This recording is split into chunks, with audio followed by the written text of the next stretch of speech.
Hola, cuarto A y cuarto B, ¿cómo están? Esta semana nos encontramos para poder explicarles un poquito más, profundizar un poco más acerca del video anterior que les mandé sobre las diferencias entre cuento y novela, porque bueno, vieron que yo les mandé una tareita donde ustedes me tenían que contestar qué cosas les habían resultado más fáciles y qué cosas no. Entonces, bueno, ahí armé unas explicaciones como si estuviésemos en la clase para tratar de despejar algunas dudas. De todos modos, si tienen más dudas o más inquietudes, ya saben que se tienen que comunicar y no perder qué cosa, la actitud. Nos vemos en el video. Bueno, algo muy importante que tenemos que aprender de la novela son sus características. ¿Por qué? Porque esas características son propias de este tipo de texto y no de otros. Por eso nosotros, cuando vamos avanzando en las distintas secuencias de aprendizaje, como lo hicimos con el diccionario, ahora lo estamos haciendo con la novela y más adelante vamos a ir con otros tipos de texto, vamos a ir aprendiendo las distintas características que son propias de esa tipología y que nos permite, digamos, justamente diferenciar un tipo de texto del otro. En el caso de la novela, las características más importantes son las que les muestro aquí en la pantalla. Ya de por sí es mucho más extensa que un cuento. ¿Sí? Ustedes se fijan, tiene mayor cantidad de hojas una novela.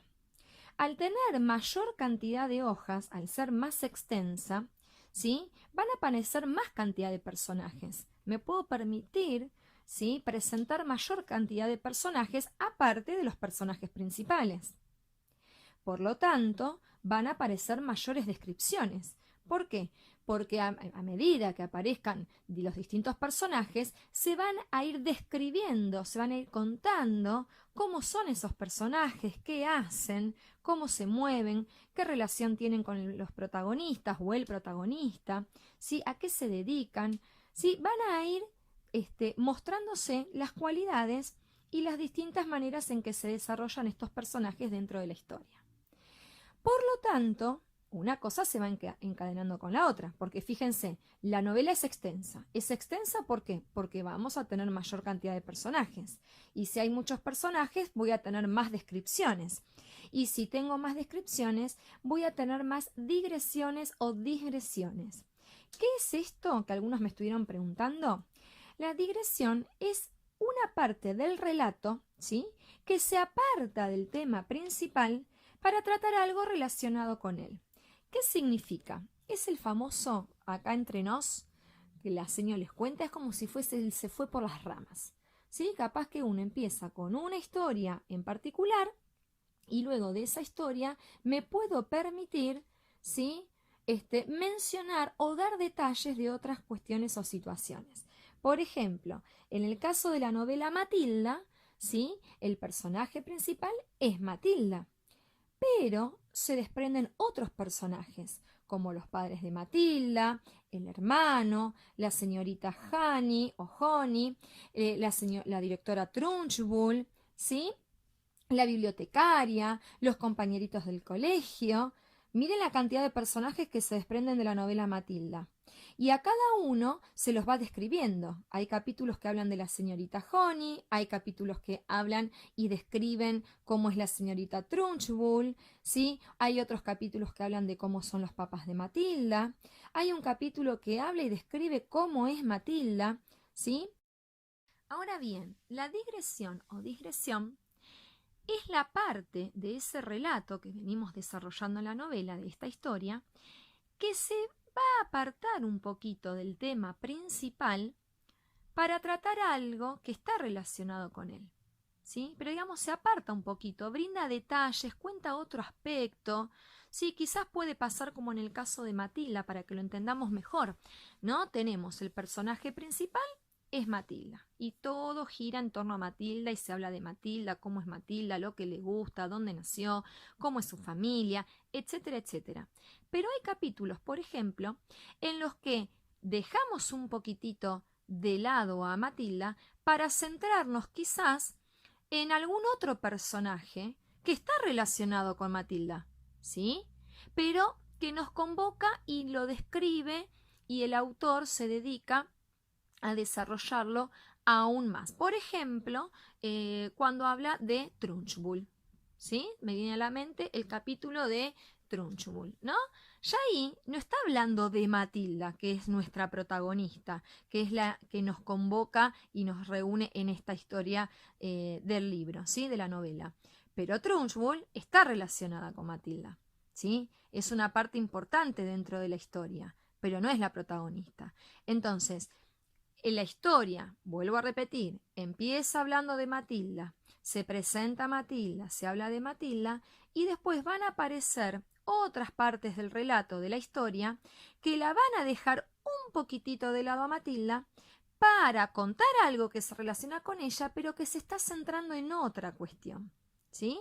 Y por lo general se centran en otros personajes, como dije. Puede ser que un capítulo, como lo vimos en la novela, hable de Trunchbull, otro capítulo que hable de la señorita Honey, otro capítulo que hable de alguna escena de la escuela, ¿sí? Como por ejemplo, hay una escena del colegio donde se llama el capítulo Lanzamiento de Martillo, ¿sí? Ahí no está hablando al 100% de la protagonista que es Matilda, ¿sí? Se aleja un poquito de todo lo que le pasa a Matilda, esa parte del relato, para contar una escena que se desarrollaba o que se desarrolla dentro del colegio, ¿sí? Entonces, eso es una digresión. Cuando la historia se empieza a abrir aún más, se aparta un poquito de la parte principal, pero sigue contando algo relacionado con ese tema principal. Bueno, los capítulos nos permiten crear una estructura y organizar el relato. Cada capítulo va a tratar de un aspecto particular del tema central y a su vez todos los capítulos juntos van a dar un orden y una integración de toda la historia en su conjunto.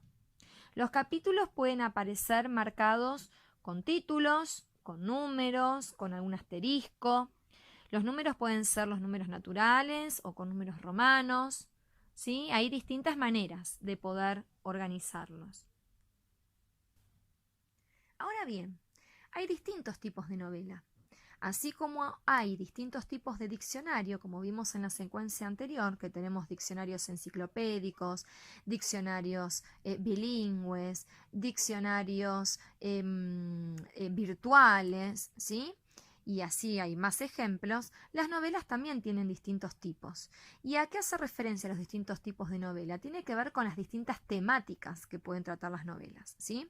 Hay novelas que son románticas, es decir, novelas de amor, tenemos novelas de misterio, tenemos novelas policiales, históricas y de aventura también. Hay otros ejemplos más también, ¿eh? No son solamente de estos que yo les muestro en la pizarra, pero estos son los más comunes, los que les presento acá. Ahora bien, nos vamos a detener en el tipo de novela de aventura un ratito, que es lo que algunos me preguntaron y que les quedaron dudas del video anterior. En las novelas de aventura, el protagonista, ¿sí? Para poder convertirse en héroe, por lo general en las novelas de aventura tenemos algún tipo de héroe, va a tener que pasar por un periplo. Periplo del héroe. Un periplo, ¿vieron qué palabra, Pero van a ver qué fácil que es. El periplo es un viaje, ¿sí? Es un viaje que va a iniciar este personaje que se va a transformar en héroe. Ese viaje va a tener 3 etapas. La primera es la del alejamiento, la segunda la de la iniciación y la tercera del retorno. Vamos a ver bien un poquito cada una. La etapa de alejamiento significa que el protagonista, por alguna razón, por alguna causa, tiene que irse del lugar donde está, ¿sí? Se tiene que ir, algo lo moviliza, por ejemplo, ir a rescatar a una princesa, ir a buscar, no sé, un tesoro, ir a ayudar a alguien, ¿sí? Entonces, eso lo moviliza y es la causa del alejamiento. Se tiene que alejar de la zona donde estaba. Entonces, esa es la primera etapa del viaje, ¿sí? El alejamiento. Ahora, cuando el personaje protagonista inicia ese viaje, ese alejamiento, no le va a resultar sencillo, le van a pasar cosas en ese camino. Se va a encontrar con nuevos personajes que quizás sean buenos, otros no tan buenos, que tenga que ir pasando por ciertos obstáculos hasta llegar a su propósito final, ¿sí? Entonces, esa etapa se llama iniciación, donde él va a pasar por un montón de situaciones al alejarse del lugar donde él estaba tranquilo y cómodo al principio. Por ejemplo, vuelvo a retomar, si el alejamiento se produjo porque él quiere ir a rescatar a una princesa, bueno, quizás en ese viaje que él emprende, en la etapa de iniciación, él se encuentre con otros personajes que lo ayuden, ¿sí? En esa tarea, quizás se encuentre con alguien que le ponga algún obstáculo para que no lo logre, y él tenga que aprender de todo eso, ¿sí? Para poder llegar a lograr su cometido, que es, por ejemplo, el de rescatar a la princesa, ¿sí? Entonces la iniciación tiene que ver con eso, con todo lo que va a ir pasando en ese viaje el personaje, ¿sí? Ahora bien, supongamos que llega y salva a la princesa, ¿sí?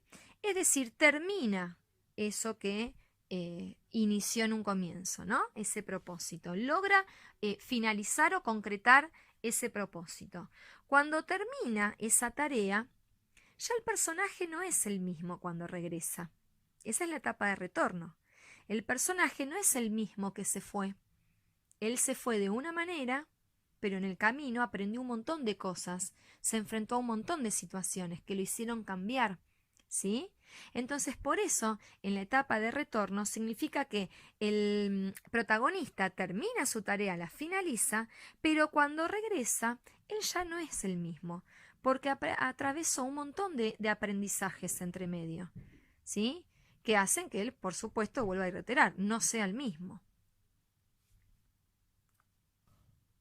En el video también se hace mención a la diferencia entre género narrativo y género lírico. Es muy fácil, ¿sí? No se compliquen porque es muy fácil. Miren acá la pizarra que les muestro. El género narrativo es cuando el texto está organizado en párrafos y los renglones en la hoja, ¿no es cierto?, se ocupan hasta el final. Cuando eso ocurre, se dice que el texto está escrito en prosa. No es para que se enrosquen, ¿sí? Simplemente cuando el texto que nosotros escribimos o estamos leyendo está organizado en párrafos y los renglones se ocupan hasta el final, ¿sí? Se dice que está escrito en prosa. Y ahí les doy el ejemplo en el dibujo. Yo ahí les dibujé una hoja y en esa hoja tengo en el primer renglón un título, se nota porque es más cortito, dibujé la línea, y el resto, fíjense que yo hice los renglones completos, desde el inicio de la hoja hasta el final de la hoja, ¿sí? A eso se le llama escritura en prosa, y por eso dicen que es tan fácil darse cuenta a simple vista, sin llegar a leer el texto, cuál está escrito en prosa y cuál está escrito en género lírico, que es el que les voy a explicar ahora, ¿sí? No es más que eso, no se compliquen, no se enrosquen porque es re fácil. El género lírico, en cambio, es al revés que el narrativo. En el género lírico, el texto no se organiza en párrafos. Recuerden que un párrafo puede ser una oración o un conjunto de oraciones que comienzan con mayúscula y terminan con el primer punto y aparte o punto final, ¿sí? En el género lírico, el texto no se organiza en párrafos. Por lo tanto, la escritura no va a ocupar todo el renglón, como en el dibujo que yo les mostré recién en la pizarra.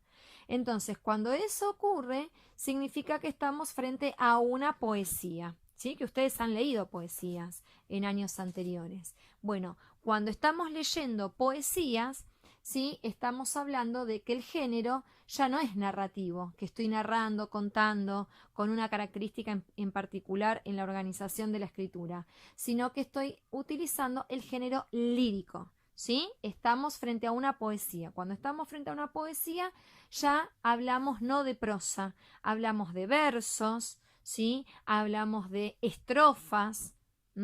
Es distinta la característica de este tipo de texto. Por eso yo ahí les hice el dibujito en el ejemplo donde está la hoja y fíjense que yo en la hoja no marqué todos los renglones desde el inicio hasta el final. Solamente una parte central marqué, ¿sí? Esa es la estructura que tiene la poesía. Ahora bien, hay algo en lo que nos tenemos que detener. En las historias de los cuentos y de las novelas, no se cuentan siempre de la misma manera. Va a surgir la figura de lo que llamamos narrador. El narrador es un personaje o una voz creada por el autor y que va a tener la misión de contar la historia. No confundamos, fíjense bien en la pizarra, en el esquema. Narrador se los puse bien en claro, no es el escritor de la obra. Es una voz imaginaria que fue inventada, sí, por el escritor. Ahora bien, como dijimos, va a tener la misión de contar la historia.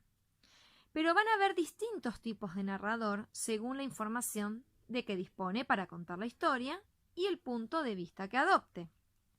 Entonces van a surgir estas clasificaciones. Vamos a tener el narrador que puede ser protagonista, el narrador que puede ser testigo y el narrador que puede ser omnisciente. El narrador protagonista es muy fácil porque el propio protagonista es el que está contando la historia. O sea, el narrador protagonista es el personaje principal. Es personaje y es narrador a la vez. ¿Sí? Cuenta su propia historia y se va a utilizar la primera persona, el yo. ¿Sí? A mí me pasó tal cosa cuando iba caminando a tal lugar. O sea, se está refiriendo a esa primera persona, al yo. Después lo vamos a ver y a clarificar con los ejemplos, ¿sí? Vamos despacito. Luego tenemos el otro tipo de narrador que es el testigo. El testigo solo cuenta lo que puede observar, ¿sí? Va contando la historia, pero solo lo que puede ver. Muestra lo que ve, ¿sí? De modo parecido a como lo hace, por ejemplo, una cámara de video, ¿sí? Supongamos que, no sé, ustedes están en sus casas y de pronto escuchan un ruido que proviene de la calle y ustedes se acercan a mirar por la ventana, ¿sí? Entonces, ustedes van a contar lo que ven desde esa ventana, pero ustedes no son los protagonistas, es decir, no les está pasando a ustedes esa situación. Esa situación la están viviendo esas personas que están en la calle. Ustedes solamente son testigos de eso que están viendo y cuentan solo lo que pueden ver. ¿Me explico? Serían narradores testigos. Allí se utiliza la tercera persona.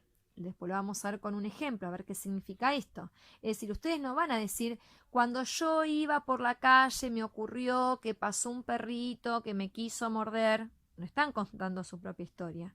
Si ustedes van a contar lo que le pasa a otro, desde esta ventana, van a decir, mientras miro por la ventana veo que aparece, supongamos, ¿no? Una señora que aparentemente viene de hacer las compras porque las veo con las bolsas del supermercado, y un perro se escapó del vecino y se enfrentó a ella y la quiso morder. Me están hablando de una tercera persona, no me están hablando de ustedes mismos, ¿sí? Si hablan de ustedes mismos, se dice primera persona, es el yo, de mí, ¿sí?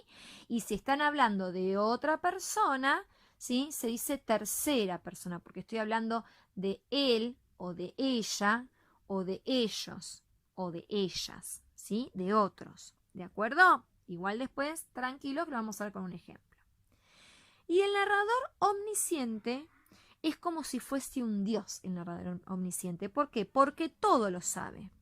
No solo cuenta lo que ve, sino que él tiene la capacidad, este narrador, de poder meterse incluso en el pensamiento de los personajes. Pueden saber lo que sienten, lo que piensan, cuáles son sus planes, cuáles son sus sensaciones, ¿sí? Es decir, que el narrador omnisciente no solo cuenta lo que puede ver, sino va más allá de eso, ¿sí? Vuelvo a insistir, se puede meter en la mente de los personajes. Para aclarar un poquito más, vamos a ver algunos ejemplos de tipos de narrador. Vamos a comenzar con el protagonista. El narrador aquí es también el protagonista de la historia. Entonces les pongo un ejemplo. Miren bien la pizarra. Al abrir los ojos, no logré reconocer dónde me encontraba. Y fíjense que yo acá le subrayé dos partes, ¿no? De este fragmento. No logré, me encontraba. ¿A quién hace referencia? ¿A otra persona? ¿O está haciendo referencia a mí mismo? No logré. ¿Sí? Cuando yo digo, pónganse ustedes, piénsenlo ustedes desde su punto de vista. Si yo digo no logré, estoy hablando de mí misma.